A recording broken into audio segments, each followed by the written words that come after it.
যদি একজন বাংলাদেশে অবস্থানরত ব্যক্তি ফ্রিল্যান্সিং করেন, সেক্ষেত্রে তার জন্যে আয়কর রিটার্নের যে অনলাইন পদ্ধতি, এর মধ্যেই ১ম ধাপেই বলে দেওয়া আছে যে, আপনার কি কোনো ইনকাম আছে যেটা ট্যাক্স এক্সাম্পটেড?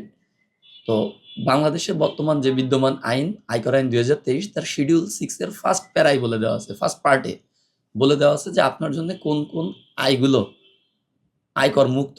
সেখানে ফ্রিল্যান্সিংটা যুক্ত আছে। তো যেহেতু যুক্ত আছে সেহেতু এটা আয়কর মুক্ত, এবং এটা দেখানোর জন্য ওই যে অনলাইনে রিটার্ন পূরণের সময় আপনাকে জিজ্ঞাসা করছে যে আমার কোন আয়টা করযোগ্য, কোন আয়টা করমুক্ত।